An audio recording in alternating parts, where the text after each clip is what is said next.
A new era of Chelsea Football Club began in 2022. After nearly 2 decades under Roman Abramovich, the Blues welcome new leadership in the form of American billionaire Todd Boehly, Chelsea chairman, and Iranian-American financier Behdad Eghbali, one of 9 directors and leading investor with Clearlake Capital. However, as ever, right now, Chelsea are in the centre of attention within the media. But this time, rather than the amount of money they are spending in the transfer window, or how many footballers they employ, or even the fact they have had 6 different people manage the men's first team in just over 2 years, the 2 leading investors are on breaking point in terms of their relationship, if you believe the reports. But first, who are Todd Boehly and Behdad Eghbali, the men now steering one of football's biggest clubs? Todd Boehly is a name synonymous with big business. As the co-founder and CEO of Eldridge Industries, Boehly has investments spanning everything from finance and real estate to the media and sports.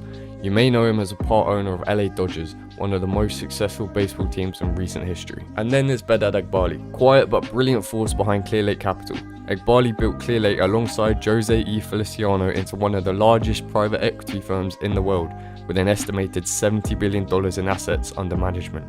Together, these 2 powerhouses teamed up alongside other investors to take Chelsea into a new chapter, but their approach is different from the era that preceded them. When Roman Abramovich was forced to sell Chelsea in 2022 due to sanctions following Russia's invasion of Ukraine, it marked the end of a transformative period for the club. Abramovich turned Chelsea into a global force, with 19 major trophies under his ownership. Boehly and Eghbali had big shoes to fill. The duo's purchase, part of a consortium led by Clearlake Capital, was worth £4.25 billion, a record-breaking deal in sports.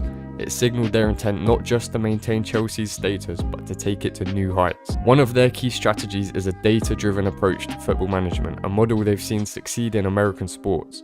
Boehly's experience with the Dodgers has made him a firm believer in the power of analytics, and Chelsea is now beginning to embrace that mindset too.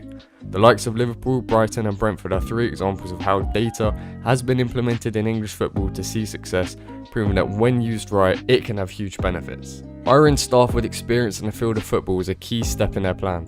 First, with co-sporting directors Paul Winstanley and Lawrence Stewart, who, according to the Chelsea website, roles are to oversee the entire sporting team, comprising talent, scouting, recruitment and data. They oversee decision making in both the men's and women's team, including the recruitment of Emma Hayes' successor. Winstanley was key to the signings of Moises Caicedo and Kendry Paez, while Stewart key to the signings of Benoit Badiashile and Axel Disasi.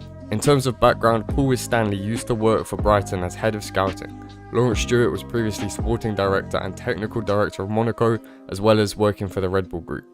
Joe Shields is the co-director of recruitment and talent, being heavily involved in scouting and recruitment for the first team and young talent. He was involved in the Cole Palmer and Romeo Lavia deals last summer and the Jadon Sancho deal this summer, as well as signing several young talents for the multi-club model and youth teams.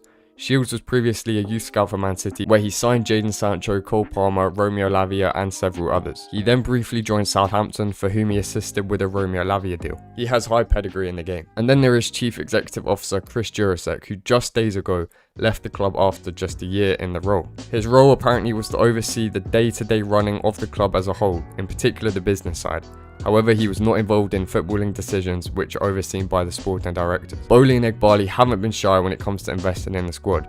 In their first summer transfer window, with Boehly as interim sporting director, Chelsea spent over £250 million, bringing in players like Raheem Sterling, Wesley Fofana and Marc Cucurella, and that's just the beginning. The latest news, however, suggests there has been quite the falling out between the two, driven by their differences in beliefs on how the club should be run structurally.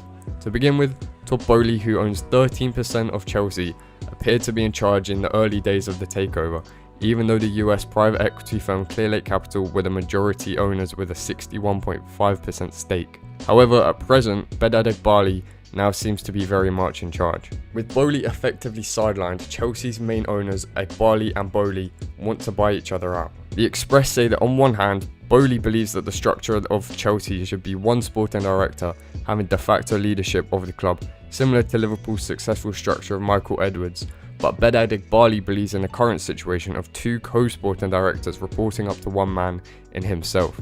However, like we have already spoken about, Eghbali has considerably more of a say with almost 5 times the stake in Chelsea. Sky Sports claim that Eghbali and Boehly were never best friends, but it does definitely appear as if their relationship is less close than it was when they first arrived at Stamford Bridge.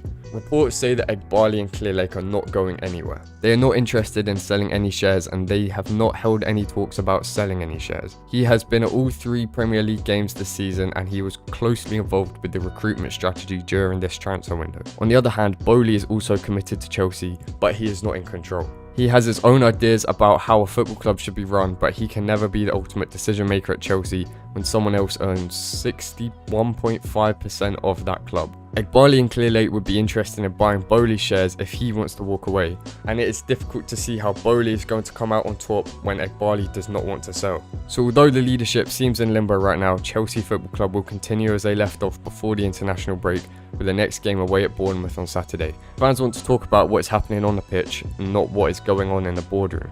Nothing else matters as long as the team are winning. So thanks for watching this video. Do like and subscribe, I would appreciate it. Drop your thoughts in the comments. What do you think of Chelsea's new ownership? Will Boehly and Eghbali's vision lead Chelsea to glory, or will it crumble in defeat? I'll see you on the next one.